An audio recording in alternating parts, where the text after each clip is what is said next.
ลุงเพิ่มแกอายุ60 กว่าปีแล้วค่ะลุงเพิ่มแกก็เป็นลุงของดิฉันเองค่ะแกอาศัยอยู่ที่บ้านหลังใหญ่บ้านของลุงก็อยู่ข้างๆบ้านของฉันนี่เองลูกๆของแกก็เป็นคนสร้างและทิ้งเอาไว้ให้ตอนนี้ลุงแกก็อยู่บ้านคนเดียวเมียก็จากไปได้หลายปีแล้วล่ะค่ะส่วนลูกๆก็แต่งงานมีครอบครัวพากันย้ายออกไปอยู่ที่เมืองใหญ่และมีหน้าที่การงานทำที่ดีอยู่นะคะลุงเพิ่มแกก็เป็นคนขยันทำมาหากินไม่ชอบอยู่กับที่เดี๋ยวก็ออกไปทำโน่นออกไปทำนี่ตามประสาคนแก่ลูกๆของแกก็ไม่อยากจะให้แกต้องทำงานหนักหรือว่าลำบากอะไรหรอกนะคะแต่แกก็ไม่ยอมเพราะแกชอบแบบนี้แถมลูกๆก็ยังคอยส่งเงินมาให้ใช้อยู่ทุกเดือนแต่แกก็ไม่ชอบอยู่เฉยๆวันนี้ก็เหมือนกันตอนที่ฉันตื่นขึ้นมาทีไรฉันก็จะหันไปมองที่บ้านหลังใหญ่ที่มีต้นมะม่วงอยู่หน้าบ้านแล้วฉันก็จะเห็นแสงไฟพอสลัวๆเปิดทิ้งเอาไว้อยู่และลุงแกก็จะมักออกมานั่งก่อไฟต้มน้ำชงกาแฟตั้งแต่เช้ามืดเลยล่ะค่ะแกทำอย่างนี้เป็นกิจวัตรประจำวันไปเลยและไม่มีวันไหนเลยที่แกจะไม่ตื่นแต่เช้าพอเริ่มมีแสงพระอาทิตย์แรกออกมาลุงแกก็จะเตรียมเครื่องไม้เครื่องมือออกมาทำมาหากินแบบทุกๆวันแกมักจะมุ่งหน้าไปทางแม่น้ำใหญ่ที่นั่นจะเป็นป่าลึกและมีแม่น้ำน้อยใหญ่เชื่อมเข้าหากันลุงแกจะออกไปทั้งวันพอพระอาทิตย์ใกล้จะตกดินแกก็จะกลับเข้ามาบ้านและลุงแกก็มักจะมีของมาฝากฉันทุกครั้งเลยล่ะค่ะหนูสร้อยทำอะไรกินเหรอ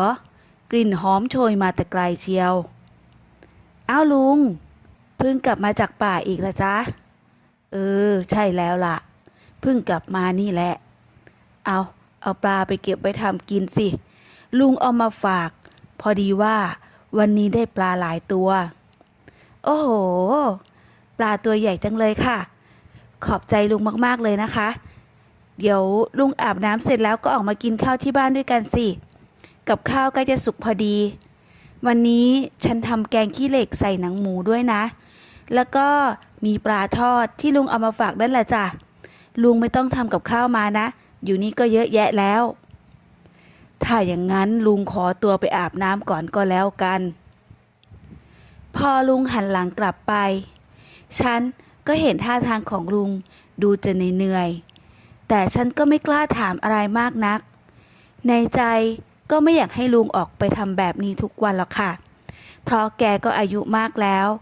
ฉันกลัวว่าแกจะเป็นอะไรขึ้นมาแล้วจะไม่มีใครเห็นเข้าไม่นานนักลุงแกก็เดินออกมาและพวกเราก็จะมานั่งกินข้าวด้วยกันแบบนี้อยู่บ่อยๆค่ะลุงจ๊ะว่าแต่พรุ่งนี้ลุงยังจะออกไปอีกหรือเปล่าจ๊ะออกไปเข้าป่าหาปูหาปลานะจ๊ะไปสิมีอะไรหรือเปล่าล่ะอ๋อไม่มีอะไรหรอกจ้ะฉันเห็นว่าช่วงนี้ฝนตกแทบจะทุกวันฉันกลัวว่าลุงจะไม่สบายเอานะจ๊ะฉันเป็นห่วงลุงไม่เป็นไรหรอกหนูลุงน่ะแข็งแรงเรื่องแค่นี้เองลุงไม่เป็นอะไรหรอกแต่ถึงยังไงลุงก็ต้องดูแลตัวเองบ้างนะจ๊ะยิ่งช่วงนี้ก็เป็นหน้าฝนฟ้าใหม่ด้วยลมก็แรงลุงอยู่ป่าคนเดียวก็ต้องระวังด้วยนะจ๊ะลุงบอกแล้วว่าลุงไม่เป็นอะไรหรอกหนูลุงเองก็ทำแบบนี้มาตั้งแต่ยังเด็กจนอายุ60 กว่าปีแล้วเรื่องอะไรลุงก็ผ่านมาหมดแล้วล่ะจ้าลุงแล้วพรุ่งนี้เช้าลุงก็จะออกไปอีกเหมือนเดิมเหรอจ๊ะแต่ฉันเห็นข่าวบอกว่าพรุ่งนี้เช้าจะมีพายุเข้ามานะลุงยังไงฉันว่าพรุ่งนี้ลุงหยุดสักวันก่อนจะดีไหมคงไม่ได้หรอกหนูพรุ่งนี้ชาวบ้านสั่งปลากับลุงเอาไว้เยอะลุงเองก็สัญญาแล้วว่าจะหาปลามาให้กับชาวบ้านถ้าอย่างนั้นลุงก็ต้องดูแลตัวเองด้วยนะจ๊ะฉันเป็นห่วงฉันเองก็รู้สึกเป็นห่วงและเป็นกังวล กลัวแต่ว่าลุงจะเป็นอะไรขึ้นมา ฉันเข้าใจว่าลุงแกชำนาญและมีประสบการณ์ แต่ว่าฉันก็เป็นห่วงอยู่ดี พอเราสองคนทานข้าวเสร็จ พวกเราก็นั่งคุยกันอยู่ได้สักพัก ลุงจึงขอตัวกลับไปพักผ่อน พอรุ่งเช้าฉันก็ตื่นขึ้นมาเวลาปกติ แต่วันนี้กลับไม่เห็นลุงเพิ่มนั่งอยู่ที่ใต้ต้นมะม่วง ฉันก็เลยสงสัยและเดินมาดูนึกว่ายังไม่ตื่น ฉันรีบเรียกลุงอยู่นานแต่ก็ไม่มีใครขานรับสักที ลุงเพิ่ม ลุงเพิ่ม อยู่บ้านหรือเปล่าจ๊ะ เอ หรือว่ายังไม่ตื่น แต่นี่มันก็สายมากแล้วนะทำไมลุงแกยังไม่ตื่นอีก หรือว่าจะเป็นอะไรหรือเปล่า พอลุงไม่ขานรับด้วยความเป็นห่วง ฉันจึงเดินเข้าไปดูในบ้าน แต่ก็ไม่เจอใครเลยสักคน ฉันเลยคิดว่าวันนี้ลุงคงจะออกไปตั้งแต่เช้ามืดแน่ๆ วันนี้ก็มีทีท่าว่าฝนจะตกอีกด้วย เพราะฟ้าฝนมืดไปหมดบดบังพระอาทิตย์แถมยังมีลมแรง ฉันรู้สึกเป็นห่วงลุง ฉันก็เลยออกไปตามลุงให้กลับเข้าบ้านดีกว่า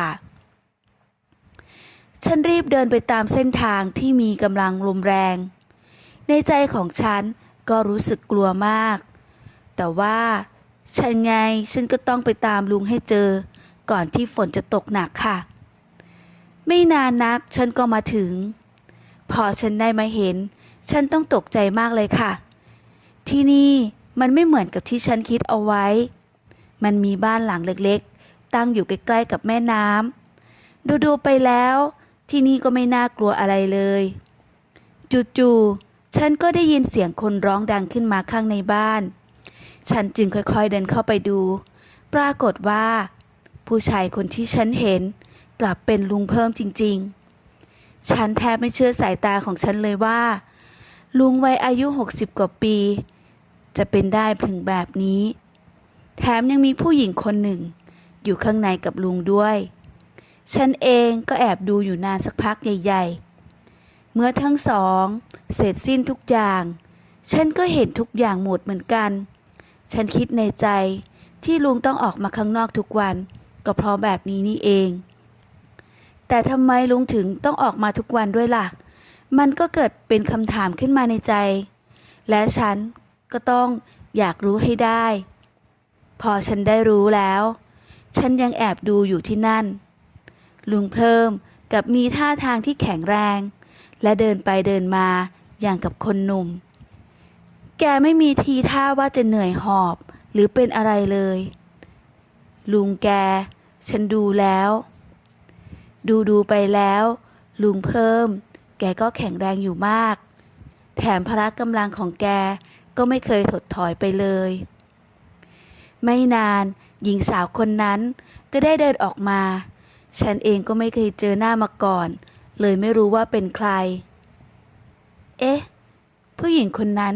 ไม่ใช่คนแถวบ้านนี่นาแล้วลุงแกไปรู้จักกันตั้งแต่เมื่อไหร่กันนี่ฉันก็ได้แต่สงสัยพอฉันแอบดูได้สักพักฉันก็ต้องรีบกลับบ้านเพราะฝนเริ่มจะตกลงมาพอมาถึงบ้านฝนก็ตกลงมาอย่างหนักแถมลมก็แรงมากฉันเองก็เฝ้าแต่คิดทบทวนและอยากจะรู้จากปากของลุงว่ามีอะไรปิดบังฉันเอาไว้หรือเปล่าวันนี้ฝนก็ตกหนักทั้งวันแถมยังไม่มีวี่แววว่าจะหยุดสักทีฉันก็ได้แต่เฝ้ารอว่าเมื่อไหร่ลุงแกถึงจะกลับมาบ้านจนกระทั่งฉันได้เผลอหลับไปเพราะอากาศที่เย็นสบายพอตื่นขึ้นมาอีกทีก็ไม่รู้ว่ากี่โมงกี่ยามและฝนก็ได้หยุดตกไปแล้วฉันรีบตื่นและเดินไปที่บ้านของลุงเพิ่มทันทีค่ะและฉันก็เห็นลุงกำลังต้มสมุนไพรกินอยู่ที่หน้าบ้านลุงกลับมานานแล้วเหรอจ๊ะลุงกลับมาได้สักพักแล้วละอากาศเย็นๆแบบนี้มากินต้มยาสมุนไพรกับลุงสิกินแล้วจะรู้สึกกระปรี้กระเปร่าสดชื่นแถมยังแข็งแรงอีกด้วยนะยาสมุนไพรอะไรล่ะคะใช่ที่ลุงเก็บมาจากป่าหรือเปล่าก็ใช่นะสิเอาลองชิมดู รสชาติทานง่ายไม่ฝาดคอหรอก ลุงก็ยื่นถ้วยใบเล็กๆพร้อมกับเทน้ำสีแดงที่ลุงต้มลงในถ้วยและยื่นให้กับฉันค่ะกลิ่นหอมจังเลยลุงทำไมลุงรู้ว่ามันเป็นยาสมุนไพรละจ๊ะอ้าวก็ลุงโตมากับมันและอยู่ที่นี่มาจนถึงทุกวันนี้ก็เพราะยาต้มสมุนไพรนี่แหละมิน่าล่ะลุงถึงไม่ค่อยเจ็บไข้ได้ป่วยเลยตั้งแต่หนูอยู่ที่นี่มาหนูก็ไม่เคยเห็นลุงไปหาหมอเลยนะจ๊ะก็ใช่นะสิก็เพราะยาสมุนไพรนี่แหละที่ลุงต้มกินเป็นประจำลุงจ๊ะ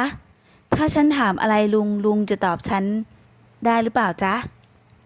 หนูมีอะไรก็ถามมาเถอะพอดีว่า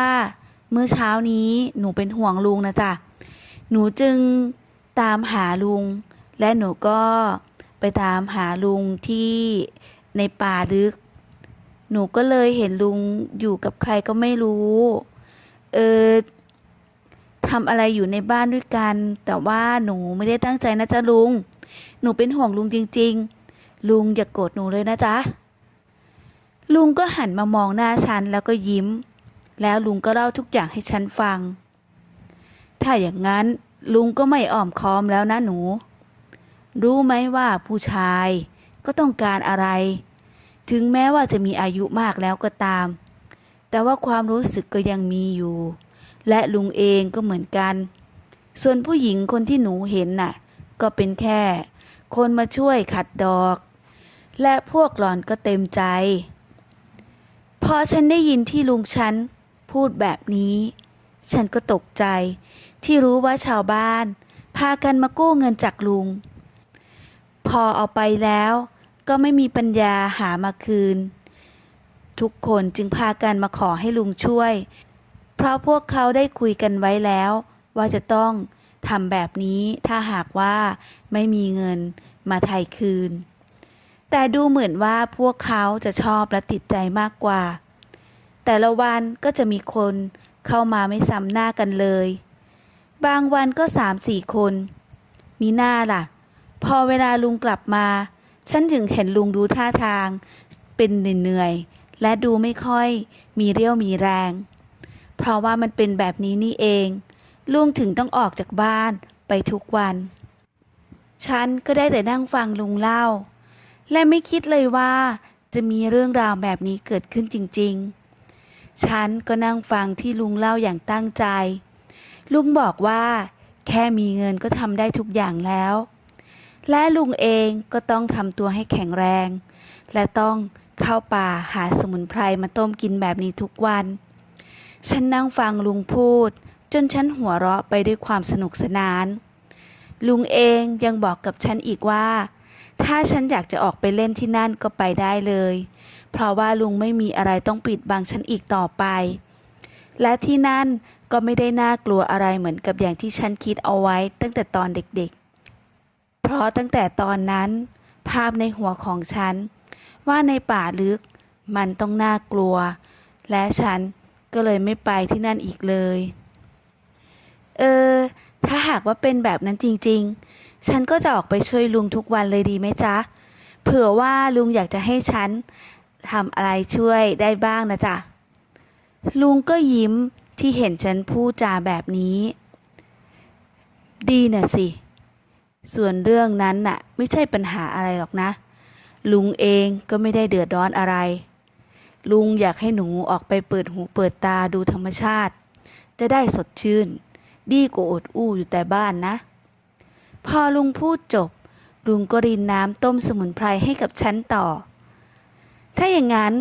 พรุ่งนี้เช้าเดี๋ยวหนูจะตามลุงออกไปก็แล้วกันนะจ๊ะลุงจากนั้นเรา2 คนก็นั่งคุยกันเรื่องโน้นเรื่องนี้อยู่นานและก็สามารถคุยกันได้ดีและฉันก็มองว่าลุงแกก็คงจะเบื่อที่อยู่คนเดียวมานานเหมือนกันแกคงจะเหงาพอมาทำอะไรแบบนี้แกก็เลยมีความสุขมากขึ้นหลังจากที่เรา2 คนคุยกันเสร็จเรา2 คนก็พากันกลับเข้าบ้านใครบ้านมันพอถึงรุ่งเช้าลุงก็ได้เดินออกไปตั้งแต่เช้ามืดพอฉันทำธุระอะไรเสร็จแล้วฉันก็รีบตามลุงออกไป พอออกมาฉันก็ได้รู้ได้เห็นเรื่องราวทุกอย่างของลุงแถมแต่ละคนที่มาให้ลุงช่วยก็ยังมีอายุไม่เยอะกันเลยค่ะเวลาเดือดร้อนคนก็จะมักมาหาลุงและลุงก็ยอมช่วยทุกคนเลยค่ะแต่ว่าวันนี้ฉันคงจะอยู่กับลุงได้ไม่นานมากพอตอนเย็นๆฉันก็ต้องรีบกลับบ้านเพราะลุงบอกว่าช่วงเย็นๆจะมีคนมาทำภารกิจที่นี่และลุงก็คงจะกลับบ้านค่ำกว่าทุกวันฉันเห็นท่าทางของลุงจะมีความสุขมากกว่าที่จะมาคิดให้มันปวดหัวเรื่องที่มันไร้สาระลุงบอกกับฉันว่าลุงก็ไม่ได้เรียกร้องอะไรมีแต่พวกเขาที่อยากจะมอบให้กับลุงมากกว่าลุงเองแกก็ไม่ได้ปฏิเสธเพราะว่านั่นมันคือความต้องการของพวกเขาเองและฉันก็ดีใจที่เห็นลุงมีความสุขและสุขภาพร่างกายแข็งแรงแบบนี้ค่ะ